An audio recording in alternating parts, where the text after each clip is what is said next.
Oh man, that sounds like a lot of fun. I'm terrible on roller coasters. I get too scared. They're too scary for me. I I don't mind like the little like quiet rides like the Haunted Mansion or things like that, but like roller coasters freak me out. I used to love roller coasters. When we did this was so I got a stress condition a couple years ago, and this was on the cusp of that. So pre that, I would do like any roller coaster. I was just there. No matter how stupid it was, I was in. And then around that time, I started, as the anxiety got really bad, I was like, this is a terrible life choice. And since then, I like smaller coasters. Like, I like the coasters that I can take, like, my nieces and nephews on and stuff. That are Oh well, yeah, like at the carnival, the carnival coasters. Carnival, or even, like, if you go to, like, Six Flags Great Adventure, they have, like, some smaller coasters for the kids that, like, still go fast, but they don't go, like, loop to loop or 500 feet in the air. You know what I mean? Like, it's Oh just a yeah, fun that's roller that's my coaster. speed. Yeah, I've considered. I was like, maybe I should go to therapy about that or get some meds. And I was like, no, I'm probably safer this way. I feel like that Yeah, they're first point. scary. That first point is true, but all it's doing is keeping me off of a death trap. So I'll stick with not going on it for a little bit. My wife still loves them, so if my son wants to become a roller coaster fiend, he can keep doing that with her. One of my big What I've problems with roller coasters is a lot of them don't have redundancies.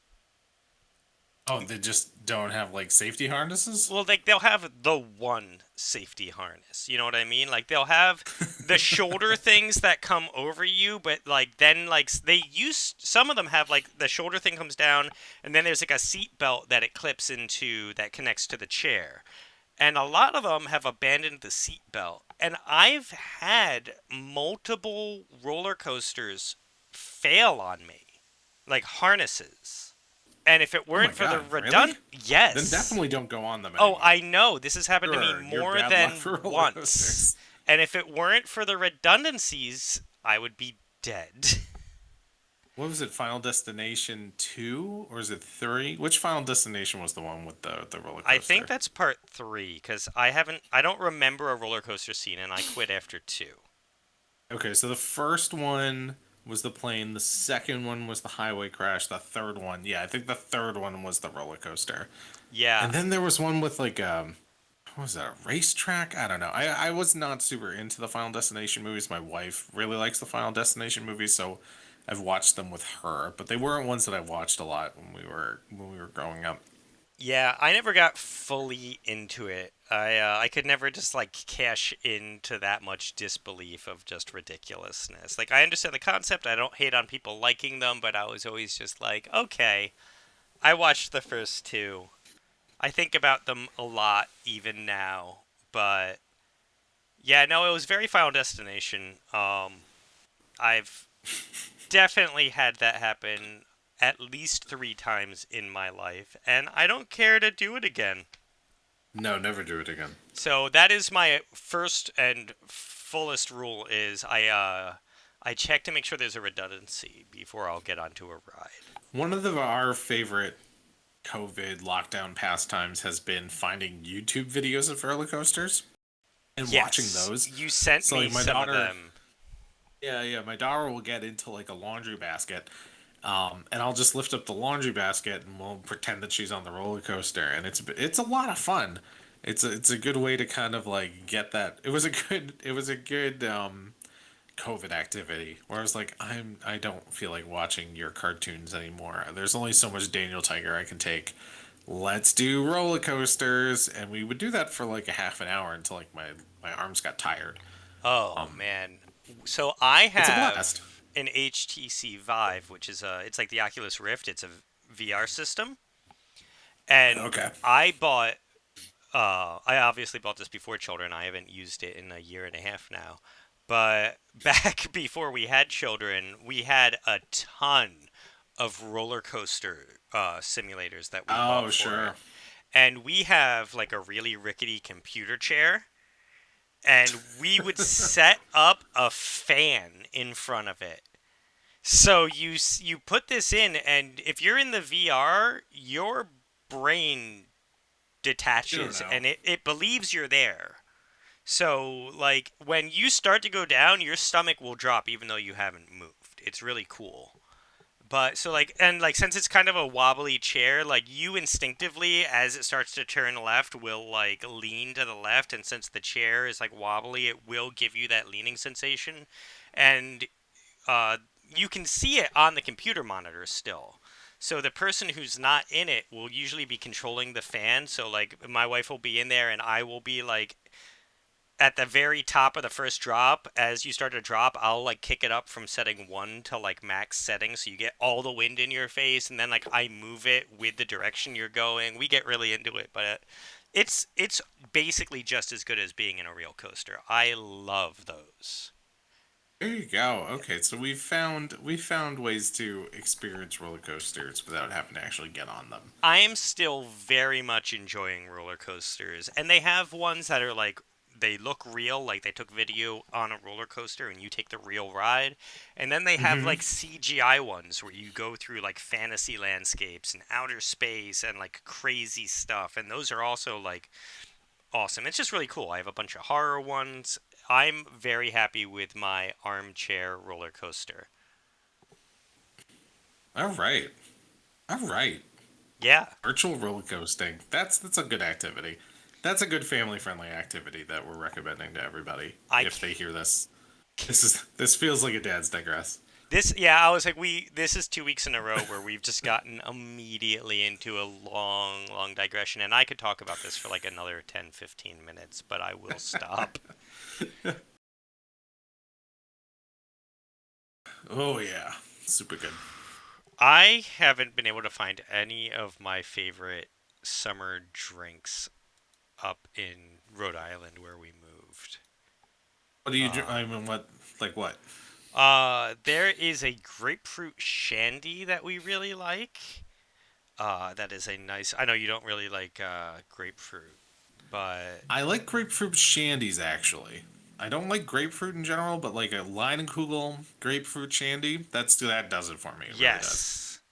So that's very good. And there's a lot of shock top flavors that I really like that only come out seasonally in the summer. They also have a lemon shandy that's pretty good. They have a ruby red grapefruit. They have a few different ones, and all they have up here is the Belgian white, which is disappointing. They have a crisp apple wheat, which is really good. They just like they sell like a variety pack of like 4 different summer flavors that I really like, and they're just not up here. So you know, You have to find like a good, like big, wide selection liquor store. Have you ever been to Total Wine? There's one by me. I don't know if they have them in Rhode Island. I don't think they have them in Rhode Island. They seem to be like mon pa shops around where I live. If you can find a Total Wine, it's like a large supermarket that is stocked only with booze. It's incredible. The one by me used to be an Office Max. That's how big we're talking here.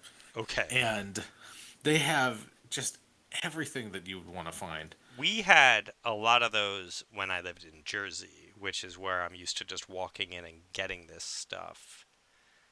But those days are over. You're in Rhode Island now. I love Rhode Island. I'm not gonna complain about Rhode Island. Yeah, I love it here. Hard to find good stuff. And I lost Linden Kugel. I don't even remember why. I just know we don't drink it anymore.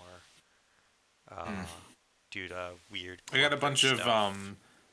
Lion Cool lemonade, lemon shandies in my fridge right now, and I had one the other day, and it's also a delight. Cool. All right. Oh, you know what I should have done because we're talking about road trips, and I talked about my road trip out to Colorado. Avery Brewing Company's White Rascal. Mm-hmm. That's a good one. I tried that on my when I was on my road trip in Colorado again 10 years ago, and it's something. Whenever I come across it in the liquor store, I grab a sixer of it because it's another great like refreshing summer drink. There are like a million microbreweries in Rhode Island, and none of them make like a good summer beer. Everyone just has like 30 different IPAs, and I'm like, can you guys make like a cool shandy or something? A fun No, the summer IPA thing lager. needs to stop. It's There's too many awful. IPAs. It's too much. Like I don't like a really hoppy beer, and like every specialty beer, we're digressing pretty hard again. Every specialty beer is an IPA, and like I want to enjoy a wider variety of beers, but I can't. It's just too hoppy. I do not like IPAs. Again, I'm not a big hops guy. I like maltier beers. So like I like porters, I like Irish reds, I like American lagers. You can't get any of those at a microbrewery. No, because it's all IPAs. I'm like, what is this? Why? Give me something. Yeah, no, I love porters. Like I'm a big like all winter long I'm drinking porters and stouts. Mhm. Like Guinness was the first beer I fell in love with. So I love stouts. Porters, there's so many good porters, like good coffee porters, like Yeah. so deep and rich. But no, you come out and you find it like again in the specialty liquor stores, you're finding rows and rows of these super hoppy beers. Like it's like they want to get hoppier and hoppier, and it's like some of them are just undrinkable. Like Yes, it's like to the point they where it's just hurt like I your can't tongue. do this. Yeah. One of the things I really was sad about leaving New Jersey. So New Jersey has a really cool microbrewery scene because there's still a crap ton of IPAs, but every brewery near me had one signature porter. And since like New Jersey is a very colonial state, even though it's not thought of that way, it just has a lot of colonial history, a lot of really old cities. Most of the breweries, besides having one really good old porter, would have a like colonial recipe from that area. So Hmm. you could get oh god, like there was like a barley wine that was it was a beer, but it's a barley wine that they sold in Asbury Park at one of the breweries. And it was really good, but it was back when Asbury had a brewery back in like the revolutionary times. That was their big seller and they found the recipe and they replicated it and they sold it. And that was really cool that they did stuff like that. And again, they all had a good porter. So I do miss both of those things because Rhode Island's got a lot of colonial history. Find me some old Sam Adams type of recipes, brew them up, and let us try them. Yeah. We All right, should we should start this episode. I'm not gonna talk about the specialty wines I want to talk about. We'll talk about that another time. Okay, yeah, we already had an extraordinarily long Dad's Digress last week. Oh boy. So all right. Sorry, I was just going through my Steam horror list of all the games I haven't played, and Oh lord. it's good. There's just a lot of No, horror video weird games are a lot of stuff. fun. I But mostly play Luigi's Haunted Mansion 3. I've never played It's a any of fun the one. Haunted Mansions. I'm excited for my son to grow up. I feel like that's a good excuse to dive in. Saturday mornings, I've been doing a lot of like me playing Luigi's Haunted Mansion with my daughter, just sitting and watching, and it's been a blast. But I can't do that for adult time because that's something we do together. Yeah, my son loves to watch me game, but the problem is like a lot of the stuff that I would like to game is like horror, and I'm like, oh, you shouldn't be watching me blow zombies' heads off. Like, Yeah, uh, the Luigi's Mansion, there's a little bit of, there's ghost fighting, but I don't think it's so, yeah, no, that's it's fine. not too That's egregious. good. I have less stuff that's like horror, spooky, but also still fun for the kiddos. Um, I was playing one game, 7 Days to Die, for a while, which is kind of like Minecraft meets The Walking Dead, but Mm-hmm. I got a bicycle to ride around on and he was delighted by that to the point where it stopped being like zombie survival simulator and it just turned into ride a bike through a post-apocalyptic wasteland simulator. And that was less fun for me, but he was delighted for hours as I just rode a bike around. So, Oh, that was like we played a lot of Breath of the Wild, and I would just ride a horse, and I would give her mhm. the controller while I was on a horse, and she just would ride a horse in Breath of the Wild. It was another one of our big COVID can't go outside activities. Yeah, like, and that's one of those games where you have to like eat and drink and stuff. And if I stopped riding the bike so I could eat and drink and not die, it was like, what have you done? Get back on the bike, get moving. I didn't say you could stop, and I'm like, man, I'm not getting a lot out of Bike Riding Simulator, but made him happy for like a full 24 hours. So I guess That's I'll the most take it. important thing. Yeah. Cool. We can talk more about this off mic. I feel like we've digressed when we were just at the finish line. All right.